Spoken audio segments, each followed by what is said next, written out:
the great Geshe Gerishini Champo and the very knowledgeable one, Geshe Tsulum Gyaltsen, used to give Sunday classes.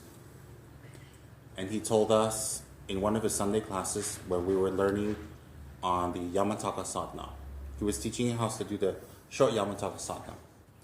And the teachings he gave prior to the Yamataka sadhana teachings was applicable to all tantric practices, all.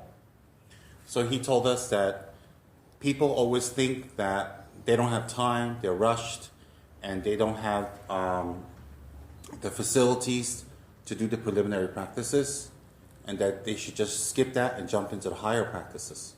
And Geshe says that for anyone in this world to think like that and not get the preliminary practices in is a grave misunderstanding, because that's like saying you're going to go to the Olympics without any training. And what happens is that everything you learn in the preliminary practices is what will be the grounding for you when you do the higher practices. So he says, if you want to sum it up, it's very important is that we need to practice the three principal paths. Khenso Losang Tarchen has come out with a book of the three principal paths by Jetsong Kapa. I have it, it's a little yellow one, and explains. It's very clear, very concise and straight. Khenso Rinpoche's style is very straightforward, very clear, but accurate to a word.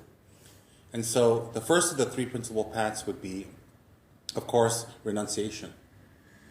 Renunciation, bodhicitta, emptiness. You don't have to achieve those and have acquired those qualities in full to go into retreat. But you should have a grounding and an intellectual understanding of those three and have some sort of stability. Without the stability of the three principal paths, and we enter Tantra, we will be doing all the rituals, we'll be doing all the prayers, all the meditations, all the visualizations, all of that. But the results won't be there because our minds will fluctuate. One day we want to do it, the next day we're kind of moody, maybe we hear somebody cutting wood far away, it annoys us. Maybe, it rains, we have a leak in the roof, that would annoy us. I mean, there's 101 things that can go wrong in retreat, and they will go wrong, because they always manifest when we're doing retreat. So if we don't have the groundings ready before retreat, deeper practices, there's a danger that we give up the deeper practices, the higher practices, and say they're not effective, and curse them. And a lot of people do that. I've seen that in the West. A lot of people do that, and it's very dangerous. So the preliminaries must be very, very, very strong. Now, for a highly attained person, meaning they have the preliminaries already well learned in their previous life, when they come back as a young child, they get these initiations. They will keep it for the rest of their life because the grounding is already there. Whether it's a previous life or this life, it stays in your mind stream. Okay? So what is important is that we have to get the groundings correct. People think, oh my God, the traffic is horrible, the people around me are horrible, samsara people are monsters. And you're right. We are all monsters. You're a monster, I'm a monster.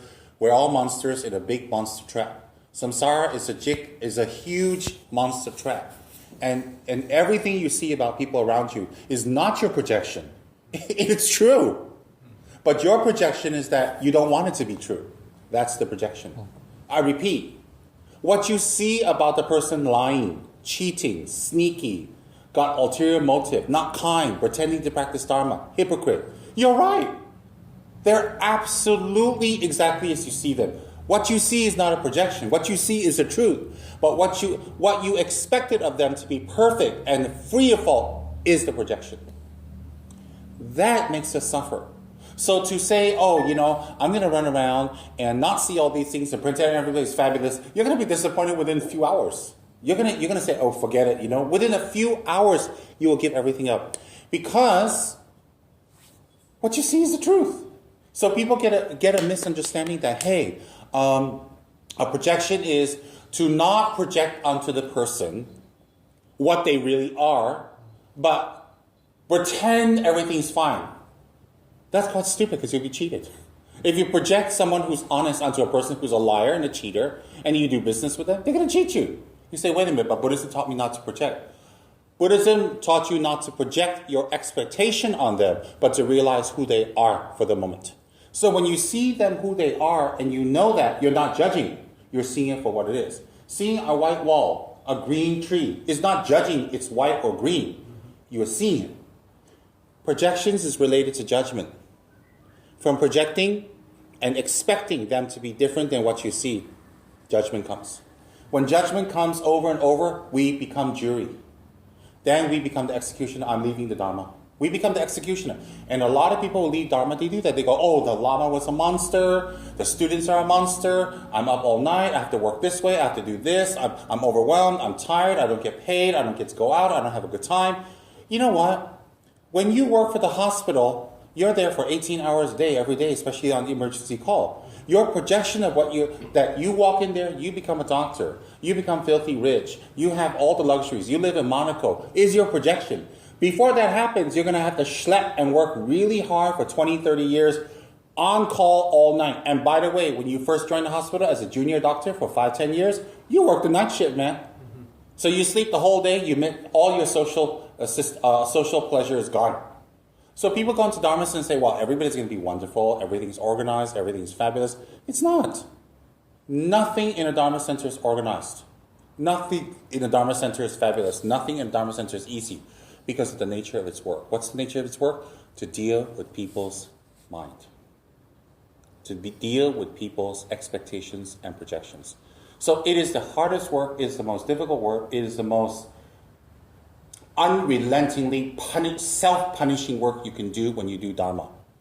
But if you feel all that, again, that's your projections working. That is your projections. So people say, I want to go into the forest and go into retreat. I want to go become a monk. I want to go become a nun. I want to get away from all this. It's misconceptions. It's wrong view. It's wrong goals. It's wrong way of looking at things. Why? If you can deal with everything around you, and well, that's when you can go into solitary retreat or retreat with your Lama.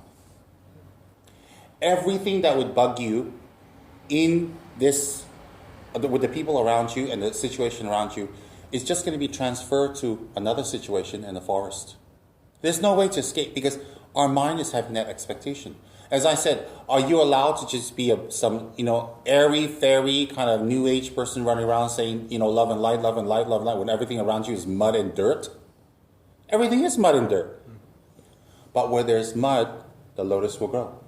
No mud, no lotus. No mud, no lotus.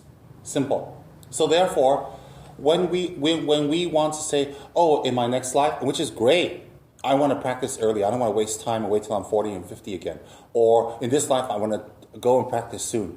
That's great. But you don't practice when you go to the forest. You start right now. Why? Because everything's interconnected.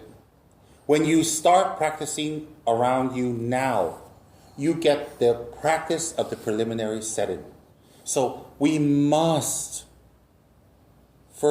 at first tolerate everyone around us.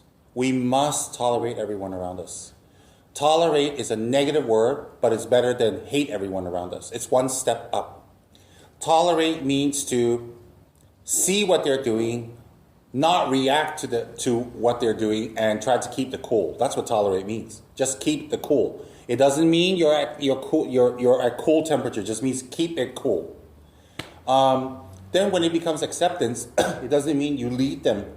It changes to acceptance. From tolerance, it goes to acceptance.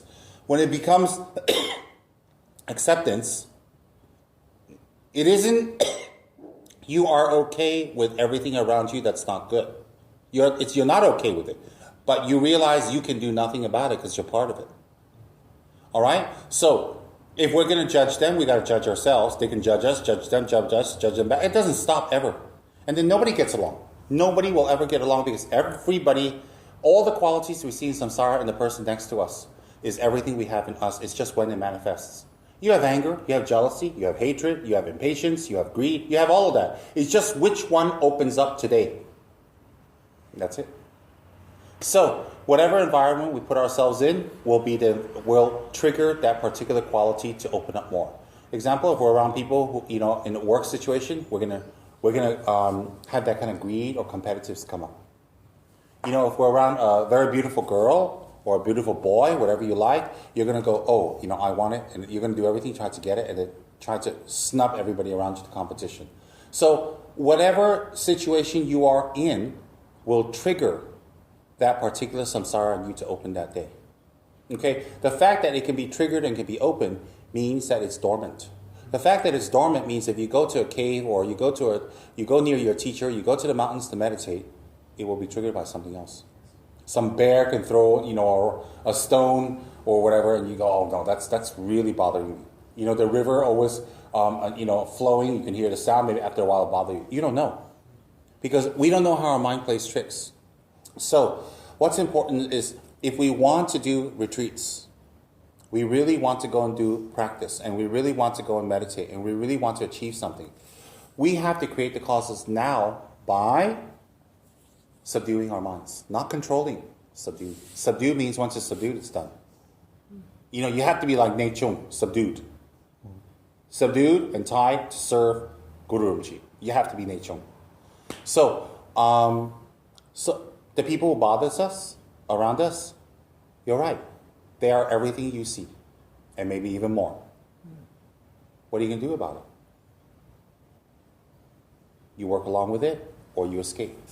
And when we escape and we live at home alone and we're away from everybody, we think we've escaped. But other types of neurological, psychotics, neurosis will arise when we're alone. Oh, see, I'm alone. Nobody likes me. I mean, all kinds of things that come up in our mind. Everything's possible. So, our neurosis is like a wonderful, wonderful, wonderful fertile land. And we throw whatever seed we want. And it'll grow immediately. That's our neurosis. So, what's the secret is we have to deal with everybody around us. Whatever bothers us the most, work at it till it doesn't bother us. And whatever BFs we throw, BFs is my favorite word. BF is throwing a tantrum. Whatever tantrums we want to throw, and all of us have thrown tantrums. All of us are guilty of it. We have to stop throwing tantrums because tantrums wipe away all the good things we've done. It creates fear in others, and it also creates instability. And is that what we want in our meditations? And when we create tantrums to people, like even if our motivation is the best, we're still not a bodhisattva. So there's heavy karma involved. When the karma involved, when we come back, we'll be throwing self-tantrums at ourselves. How many people out there are depressed and sad and hate themselves? That's the result of tantrums. It's just thrown at oneself. So we need to tolerate the people around us and it become acceptance. Instead of looking at them to inspire us, we need to act in such a way that perhaps we can inspire them. And even after we act in the most saintly Mother Teresa kind of way and they still don't change, it's okay because we won't suffer because we changed. You see, we've changed. So what's important is to do our work really hard, to create renunciation. I'm not interested in all the other things that people do. I do it for the sake of survival. I'm not interested in making sure my clothes is fabulous, but I got to wear nice clothes and clean clothes so that when I go give a Dharma talk or when I meet people, I look civilized. I look at least, presentable. I don't want to go there smelling like garbage. That won't help anybody's mind. So we do things for the sake of benefiting others. We don't do it so much for the sake of it anymore. And so when we keep doing it for others, it becomes renunciation. Because we personally have no gripes whether we wear nice clothes or not. It's for others. Therefore, that's renunciation. So we can wear the most branded stuff from head to toe if we require it of us. And the minute we take it off, we have to give it away, or it's ruined, or we wash it, and it shrinks. It doesn't bother us because we're like, okay, well, it served its purpose. So, and that is not to be frivolous or disregard the worth of it, like the money that went behind it. It's not being attached means having and not having it doesn't make you suffer. It isn't to say, oh, I'm not attached, I just throw it on the ground and $3,000 outfit is wasted. That's not non-attachment, that's silly. You can still take care of it. Practical. So we need to tolerate the people around us. We need to develop that. I don't want to do anything. I'm not really interested in shopping. I'm not really interested in clothes. I don't care if I'm alone. I'm with people. I just want to do Dharma work and I want to benefit people. And I want to create that kind of Dharma atmosphere in my mind. When we think this every day and we work hard and we get along with people and we totally transform, okay? Totally. People just don't even recognize us anymore. And we don't do it for that. Then we know the fundamental practice is there. That's the reason we do prostrations, 100,000. That's the reason we do Vajrasattva, 100,000. Guru Yoga, 100,000. That's the reason we do a refuge mantra and refuge visualization 100,000. Even butter lamp offerings 100,000 to get us to that kind of center point, to get our mind to be grounded. Then you can think about entering Tantra.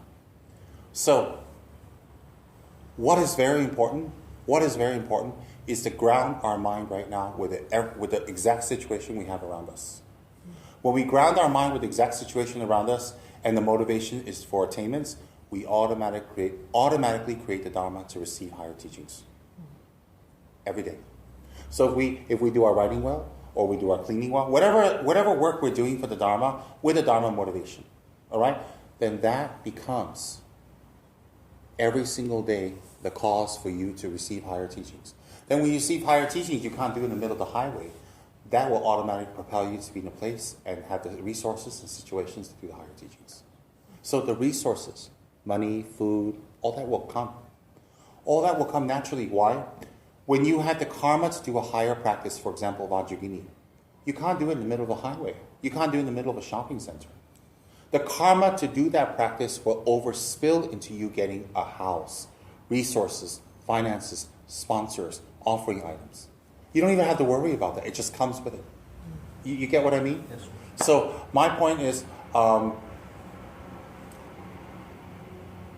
and what's very good is, even in our preliminary practices, if we are suffering financial problems, which I have suffered for decades, don't complain, don't try to get things from people, try to improve your situation. But do your Dharma irregardless of your financial situation. Why? Because when you go into retreat, you won't be attached to money.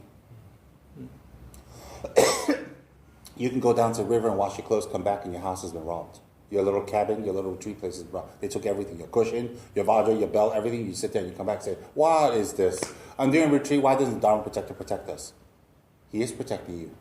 Show you your mind. He is protecting you.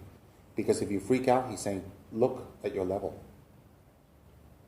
So how does that protect you? Because to show you your mind to practice harder, so that when that time comes, you let go of everything, you will let go of it gracefully.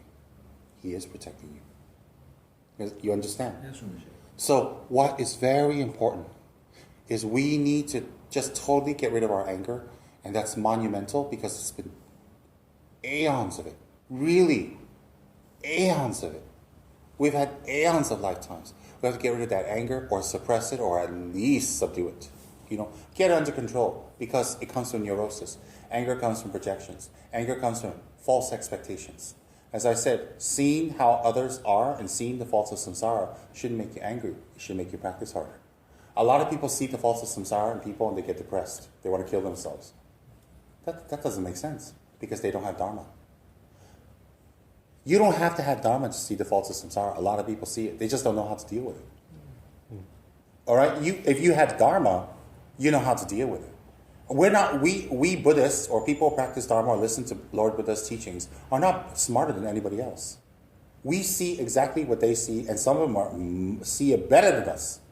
You know what I mean? Yes. But how they deal with it, how we deal with it makes us a spiritual person or not. So when we see the faults of samsara, we want to go and practice. When we see the faults of samsara, it pushes us to be compassionate.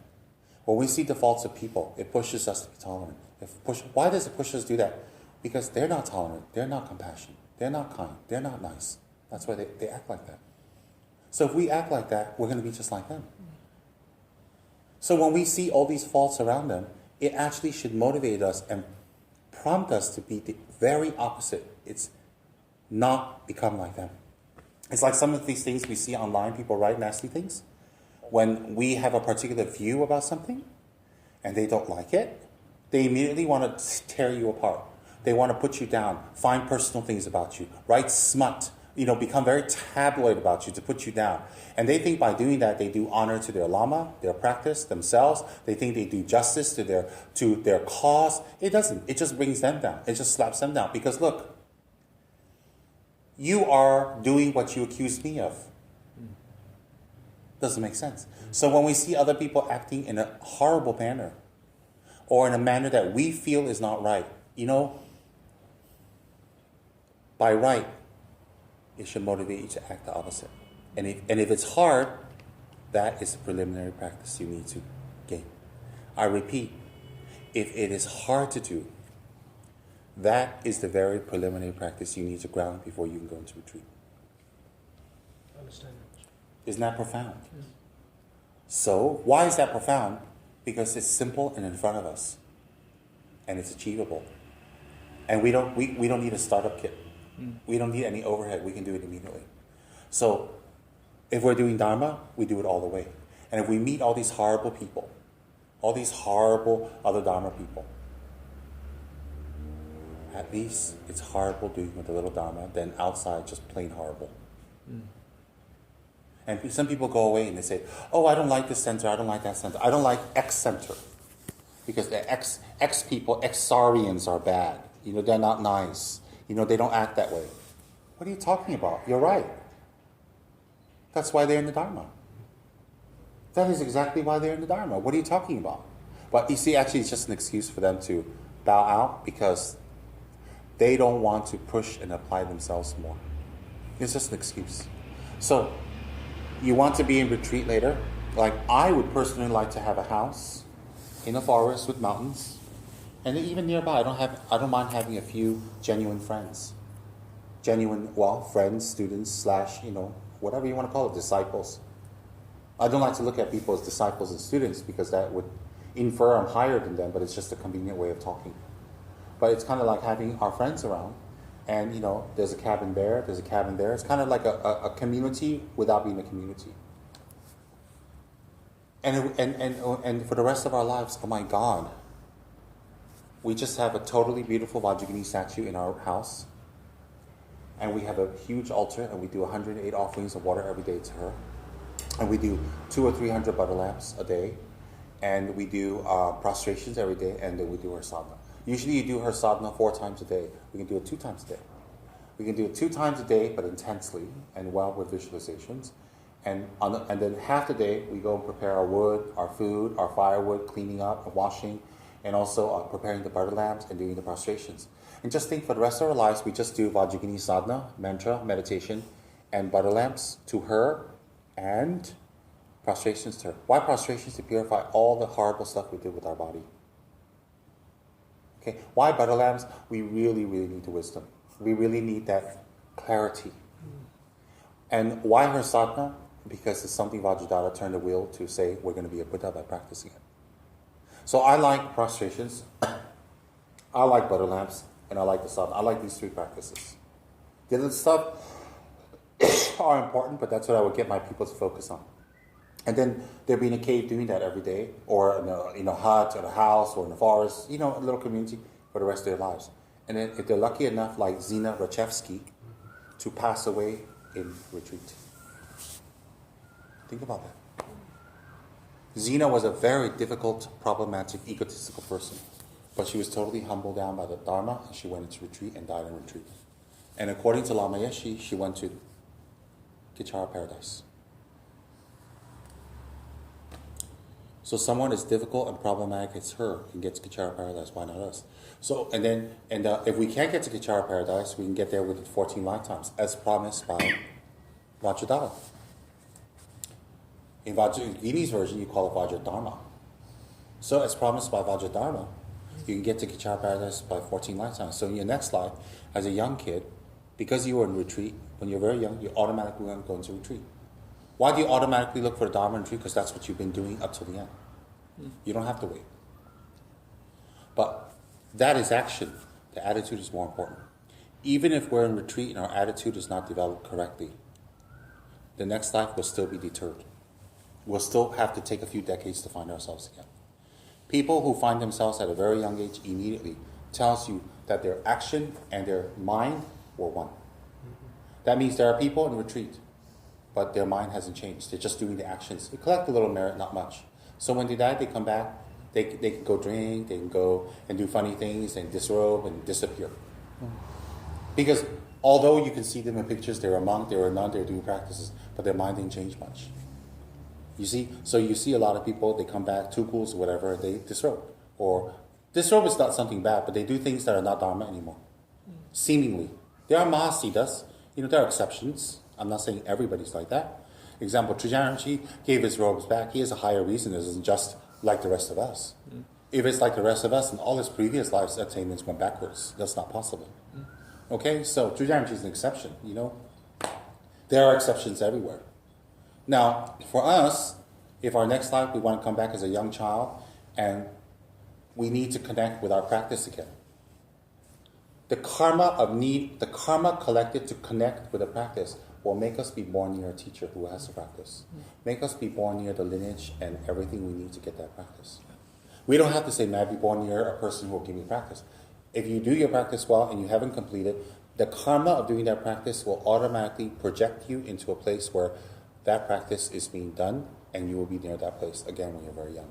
And then you'll be attracted, you do it. You'll not be distracted even when you're very young. They can do anything to you when you're young. You will never be distracted because you know what you need to do. That starts from now. That starts from now, where you generate the mind to be tolerant of everyone around you. You generate the mind to be an inspiration to others as opposed to looking for inspiration. To be the light as opposed to looking for the light. You generate the mind of acceptance of what other people do and knowing that what you see about them is true, but you will not create a projection. And that fighting that projection and fighting that anger of them, the resistance of it will create discipline in our mind. Everything is discipline. And when we're disciplined in our mind and it doesn't bother us much anymore, and we can tolerate people, and we can be around people, and we can do our work well, and we have results, then we know we're ready for higher practices because our mind is stabilized. It's stabilized by renunciation. What have we renounced? Our projections. Is it okay? Yeah. What have we renounced? Our projections. Then we are ready for, then we have some experience of bodhicitta. What's bodhicitta? Bodhicitta is, although we experience all this negativity around us, we don't react back negatively. In return to their harm, we give them help. That's not bodhicitta, but that's the beginnings of it. And some stabilization of the understanding of bodhicitta. So in return for all the harm we get from people around us all the time, we give them help. And then realizing all phenomenon is dualistic. All phenomenon has no real grasping, has no real meaning, has no real genuine substance at all. And that everything we've been grasping at is straws up in the air. It's just grasping at air. Thank you. That is some semblance and the beginning of realizing emptiness. Emptiness is not the empty of existence, or empty of phenomenon existing. Emptiness is the way we perceive it to exist and our expectation of it. And more so our perception of the way it exists and our reaction of it creates our samsara. So it's a little different. Our perception of how phenomenon exists and our reaction to it, with emptiness, we react differently. Without emptiness, we react negatively, so we create more samsara. Therefore, emptiness is the biggest hero to cut samsara. Hence, Manjushri's sword is wisdom. Hence, Manjushri is wisdom. So, tolerance or projections is not that you don't see what's going on, but you don't project an expectation. Emptiness is not seeing phenomenon as not existing, but phenomenon exists, but not the way we see it as it exists, and therefore we don't react from it negatively. There's a difference. Yes. Subtle, but there. Do you understand? Yes, sir. So therefore, understanding renunciation, which is first start with ours. Let's don't even start with food, car, house, women, men, fun. Let's just start with attitude. Why don't we renounce our attitude? That's number one. And when we can get along with everyone around us and we're at peace with whatever comes our way, we have money or not, we have some semblance of renunciation. Then after that, when we can return kindness with harm, always they have deadlines, they don't finish their work, all the time they lie to you, all the time they're doing this to you. And you don't let them keep lying to you, but you also don't let it affect you to help another person. The excuse people always give is, well, I got cheated, that's why I don't want to do this anymore. I had enough. That's ridiculous. That's destroying your opportunity to bodhicitta. You're using those 10 people that hurt you as an opportunity to stop helping 1 billion people and yourself. Why would you let those 10 people stop you from achieving bodhicitta? Doesn't make sense. So then when you have some semblance of bodhicitta, then you have some idea, I didn't say realization. Geshe Tsulin Gyaltsen said idea, understanding of emptiness. Then we're ready to request our Lama, may I please have Vajrayini? Or the Lama will say, I will give it to you, before you say anything. But before that, observe yourself. Make sure you are really ready. And then when you get Vajrayini practice, you do a practice at home. You do it well. You do it wherever you are, your Lama's house, wherever you are. You do it very well and sincerely. When you do it well and sincerely, the resources, the people, the place that you need to do it more intensely will naturally arise from the karma of doing the sadhana. Because in the sadhana, all the prayers that you need to achieve, all the resources you need to achieve is in Vajrayini's prayer. In Vajrayini's dedication, it says, may I always meet you, may I always meet your teachings, may I always be around the places where your teachings are prevalent. It's already there. So when you recite the sadhana every day, whatever you need for your practice is there. You don't have to think more. And then, when you're in retreat, because you have a grounding in the 3 principal paths and the fundamental mind trainings, you can stay in retreat for the rest of your life. You won't quit halfway. You won't quit if your roof caves in. You won't quit if you get robbed. My God, I had nothing. They still took my mug. How attached are you, man?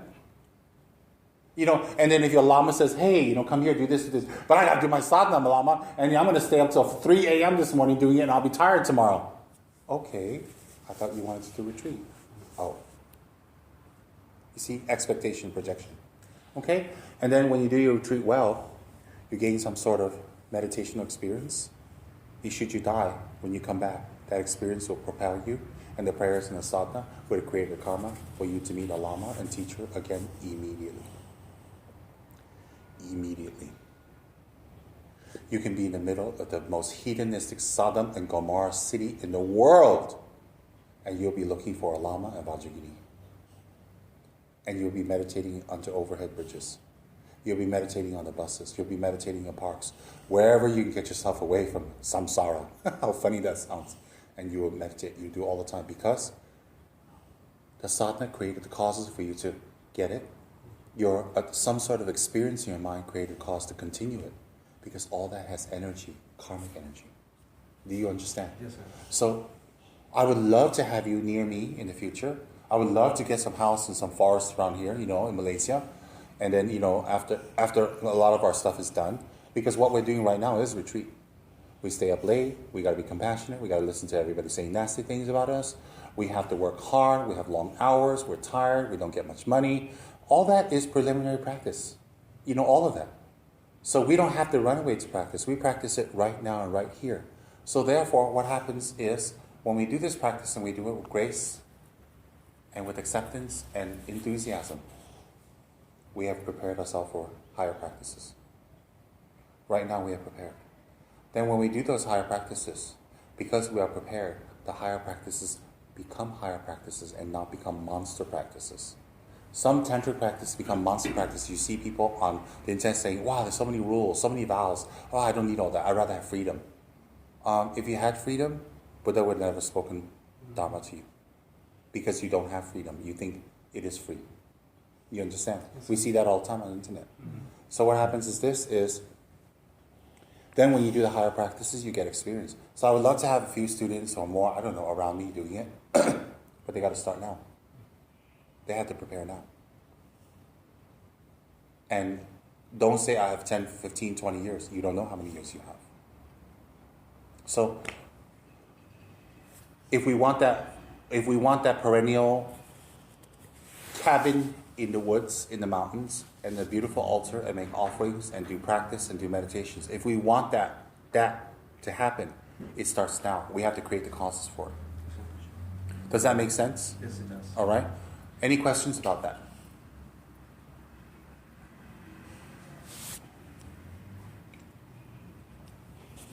It's very clear. Yeah. So let's do our preliminaries now. Right now.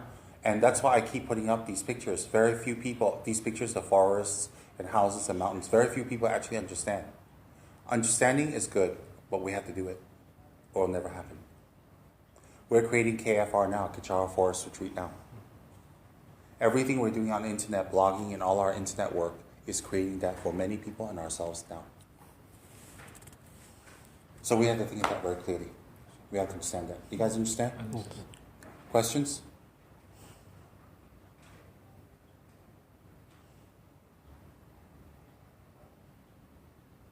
I gave Vajragini's short practice to a few people because their preliminaries are not grounded. They gave it up or ran away. Just threw it out the window. It's amazing. People will walk for hundreds of miles and for months and serve a Lama for years and years and years to get that practice. And these people just throw it out. Because of their anger and their projections, and then everything is the Lama's fault. Everything is everybody else's fault. Yeah, maybe it is the Lama's fault. Maybe it is everybody's fault. But that doesn't help you to keep focusing on that. It doesn't help you. As I said earlier, what you see about others is probably true. But why should that affect your practice? Why should they drag you down or push you up? If they drag you down, it's your fault. If they push you up, then you're dependent. It has to come from inside. So that's very, very important. All right? Think like that very carefully, because we were messaging each other about that, and I thought, that's going to be too much to message. Why don't I just tell you directly? You're welcome. Daso Jine Sabi Gewandi, Tandan Jawa Kulan Kamata, Jeva Jesu Losan Jawa Yi, Dami Himuri de Sao.